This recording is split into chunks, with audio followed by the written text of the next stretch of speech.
teman-teman, selamat bertemu kembali di channel YouTube saya.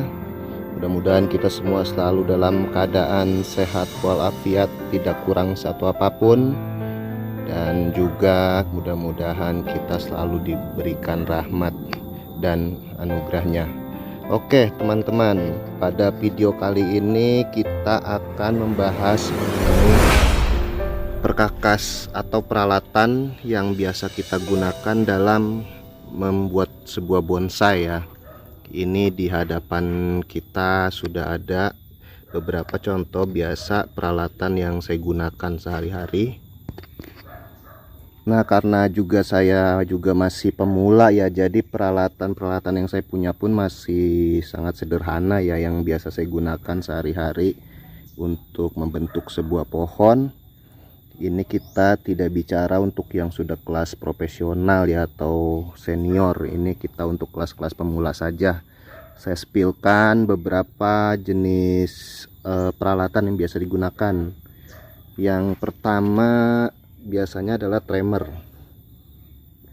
Trimmer ini biasanya bisa bikin sendiri dari piringan ya, dari bekas piringan rem cakram motor. Jadi ini kita las dan kita beri bearing ya, supaya dia bisa berputar di atasnya. Karena alat yang satu ini cukup berguna juga ya. Ini ketika kita mau setting pohon, kita mau pengawatan, mau pruning, biasanya ini cukup berguna ya trimmer ini, untuk memudahkan pengerjaan pohon di segala sisi. Jadi kita bisa memutar ke segala sisi. Nah, selanjutnya tentu saja yaitu kawat ya. Ini kawat khusus biasa untuk membentuk pohon, dan ini anti karat. Jadi kita biasa gunakan kawat mulai dari ukuran 1 mm sampai 6 gitu. Jadi tergantung kebutuhan, tergantung besar batang pohon yang akan kita kawat, kita sesuaikan ya kebutuhannya. Selanjutnya juga ada gunting. Gunting ini ada beberapa jenis. Kalau saya ini untuk pruning, ini untuk gunting ranting ya, biasanya saya untuk ranting-ranting yang agak besar sedikit pakai ini bisa. Dan ini untuk gunting akar kalau saya biasanya. Lalu selanjutnya ada gergaji. Ini yang agak besar ini gergaji akar. Biasa kalau untuk ngebolang atau apa, saya pakai gergaji ini.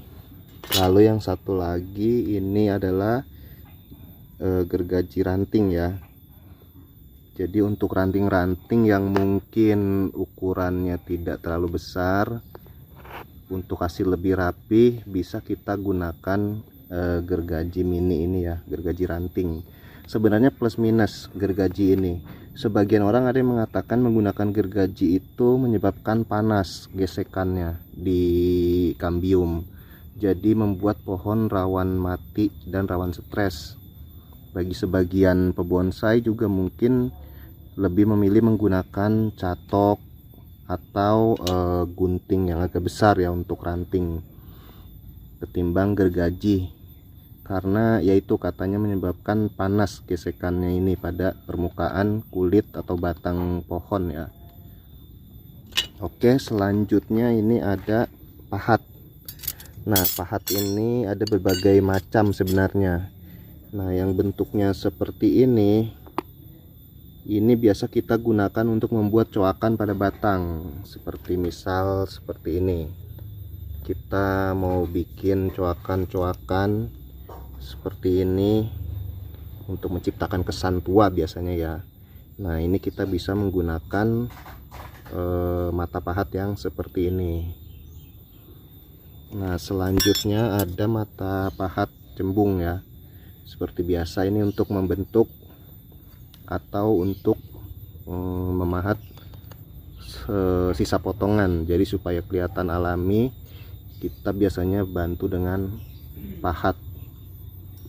Lalu ini juga ada yang ukuran kecil, yang cembung ukuran lebih kecil. Biasanya dia ada banyak, ini yang agak besar. Cuma ini saya tidak beli lengkap ya, karena saya sesuai kebutuhan saja, jadi saya tidak beli banyak-banyak. Dan ini biasanya untuk pecah akar, bisa juga ini untuk pecah batang, bisa. Nah, jadi kalau untuk pahat saya hanya punya 5 mata pahat. Selanjutnya yang paling penting juga dan yang paling umum yaitu tang catok ya. Untuk tang catok ini pun sebenarnya sangat banyak tipenya ya. Ada ukurannya dari 25 cm, mungkin itu 30, 40 dan seterusnya. Tapi yang standar biasa digunakan ini ukuran 25 cm.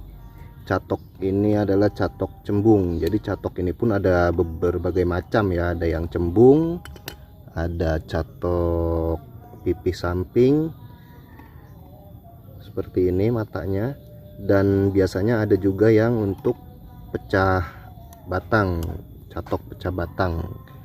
Jadi ada berbagai jenis dan ukuran, dan juga tentunya berbagai merek ya, mulai dari yang import sampai yang lokal ada. Cuma pengalaman saya kalau untuk catok pakai yang agak bagus lebih baik ya. Memang harganya cukup lumayan ya, mulai dari 200 ribuan sampai yang 400, sampai juga ada yang 700 ribu untuk catok ini. Tapi ya harga sesuai dengan kualitas ya, jadi ada harga ada kualitas, tinggal masing-masing kemampuan kita sampai di mana.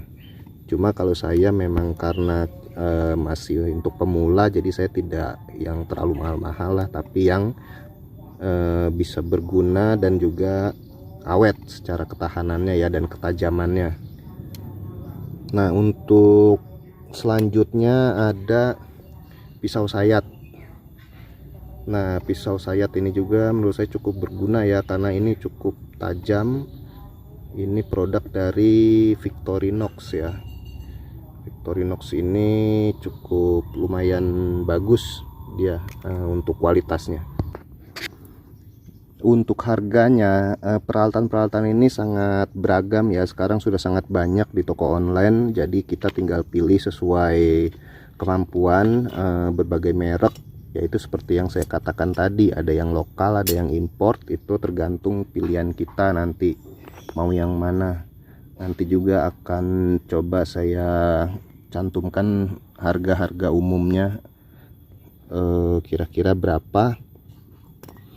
Dan sekarang itu sudah sangat mudah ya kita untuk menemukan alat-alat ini di online, itu sangat lengkap untuk peralatan bonsai.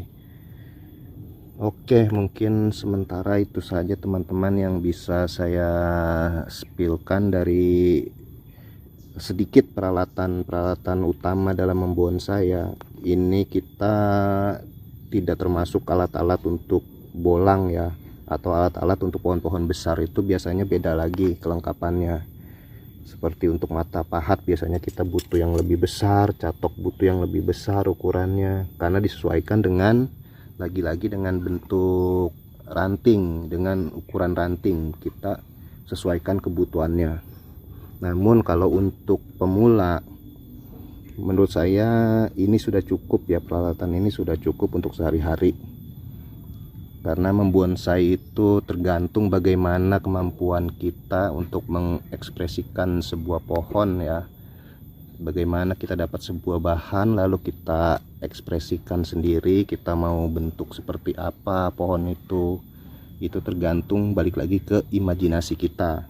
Jadi peralatan ini sifatnya hanya pendukung, tidak bisa juga menjamin menentukan hasil akhirnya. Nanti ketika orang punya alat-alat mahal dan lengkap, bonsai itu akan menjadi bagus, tidak juga ya, karena itu balik lagi ke kitanya, ke jiwa seni kita.